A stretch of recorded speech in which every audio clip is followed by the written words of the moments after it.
Animation की दुनिया में अक्सर हमें लगता है कि सुपर हीरोज़ बच्चों के लिए होते हैं।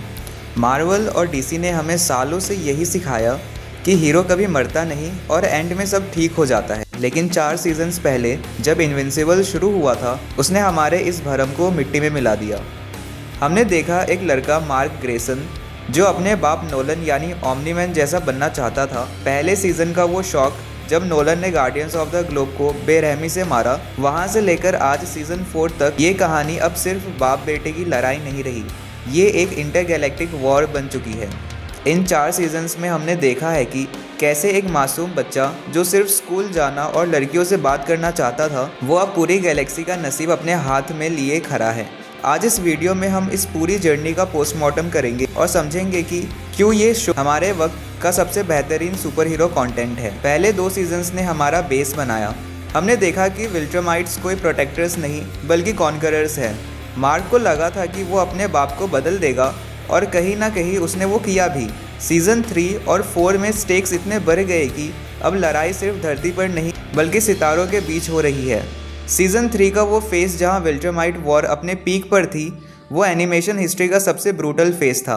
हमने देखा कि कैसे ओलिवर जो मार्क का भाई है, उसकी आइडियोलॉजी मार्क से बिल्कुल अलग है।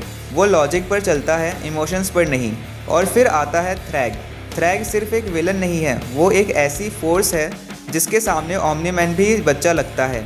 सीज़न 4 में जो पॉलिटिक्स दिखाई गई है कि कैसे कोएलिशन ऑफ प्लैनेट्स और विल्ट्रम एम्पायर के बीच में मार्क फंसा हुआ है, वो दिखाता है कि रॉबर्ट किर्कमैन ने कितनी गहराई से राइटिंग की है। हर एपिसोड के साथ एक नया डर होता है कि शायद ये हमारा फेवरेट कैरेक्टर की आखिरी एपिसोड हो। यही इस शो की असली ताकत है, यहाँ कोई भी सेफ नहीं है। अब बात करते हैं उन चीज़ों की जो इस शो को मास्टरपीस बनाती है। सबसे पहला, कैरेक्टर ग्रोथ। मार्क ग्रेसन को देखो, सीज़न 1 में वो हर फाइट में पिट रहा था, रो रहा था। सीज़न 4 आते आते उसकी आंखों में वो थकावट और वो सीरियसनेस दिखती है जो सिर्फ एक जंग लड़ने वाले सोल्जर में होती है। उसने सीखा है कि हर किसी को बचाया नहीं जा सकता। फिर बात आती है डेबी की। लोग अक्सर साइड कैरेक्टर्स को भूल जाते हैं, पर डेबी ग्रेसन इस शो की सोल है।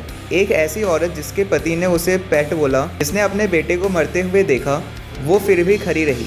उसका रेजिलियंस दिखाता है कि असली ताकत सिर्फ उड़ने में या पंच मारने में नहीं होती। और एनिमेशन भाई, जब बैटल बीस्ट स्क्रीन पर आता है या जब कॉन्क्वेस्ट और मार्क की लड़ाई होती है, तो वो स्क्रीन फटने जैसा फीलिंग देती है। वॉइस एक्टिंग की तो बात ही अलग है। जेके सिमंस ने नोलन को जो डेप्थ दिया है, वो शायद कोई लाइव एक्शन एक्टर भी ना दे पाए। इन 4 सीजन्स में शो ने हर बार अपने आप को सरपास किया है, हर बार स्टेक्स को और ऊपर ले गया है। लेकिन हर चीज़ परफेक्ट नहीं होती। 4 सीजन्स के इस सफ़र में कुछ ऐसी चीज़ें भी है जो खटकती है। सबसे बड़ा मुद्दा है एनिमेशन की कंसिस्टेंसी। कई बार मैसिव वॉर सीन्स में हमें दिखता है कि बैकग्राउंड्स बहुत स्टैटिक है या कैरेक्टर्स की ड्राइंग थोड़ी अजीब हो जाती है। ऐसा लगता है कि अमेज़ॉन बजट में थोड़ी कंजूसी कर रहा है। फिर आती है पेसिंग की दिक्कत। सीज़न 4 में इतनी सारी चीज़ें एक साथ हो रही थी कि कुछ बड़े कॉमिक मूवमेंट्स को बहुत जल्दी निपटा दिया गया। कॉमिक बुक्स पढ़ने वाले जानते हैं कि कुछ फाइट्स और लंबी होनी चाहिए थी। और सबसे गंदा नेगेटिव है द वेट। एक सीज़न के बाद दूसरे सीज़न के लिए 2-2 साल इंतज़ार करना ऑडियंस का मोमेंटम तोड़ देता है। कभी कभी टीनेज ड्रामा जैसा एम्बर और मार्क का किस्सा, वो इतना खिंच जाता है कि आपको लगता है भाई मैं यहाँ सुपर हीरोज़ देखने आया हूँ, ये घर घर कब ख़त्म होगा। इन फ्लॉस की वजह से शो कभी कभी स्लो फील होने लगता है, पर ओवरऑल इम्पैक्ट इतना बड़ा है कि ये चीज़ें छुप जाती है। तो आखिर में सवाल ये है, क्या इनविंसिबल अब तक का सबसे बेहतरीन एनिमेटेड शो है? मेरे हिसाब से हाँ। इसने वही काम किया जो द बॉयज़ ने लाइव एक्शन में किया, पर और भी बड़े स्केल पर। सीज़न 4 के ख़त्म होने तक हमें ये समझ में आया कि मार्क अब सिर्फ अपने बाप का बेटा नहीं बल्कि वो अपनी एक अलग लेगेसी बना रहा है। आगे की राह और भी मुश्किल है, नए दुश्मन आएंगे और शायद और भी दर्दनाक मौत देखने को मिले। पर अगर आपने ये 4 सीजन्स मिस किए हैं तो आपने इस जनरेशन की सबसे आइकॉनिक कहानी मिस कर दी है। आपको ये 4 सीजन्स में सबसे फेवरेट मोमेंट कौन सा लगा?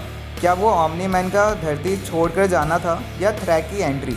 कमेंट्स में मुझे ज़रूर बताना। वीडियो पसंद आई तो सब्सक्राइब करो। मिलते हैं अगली वाले में।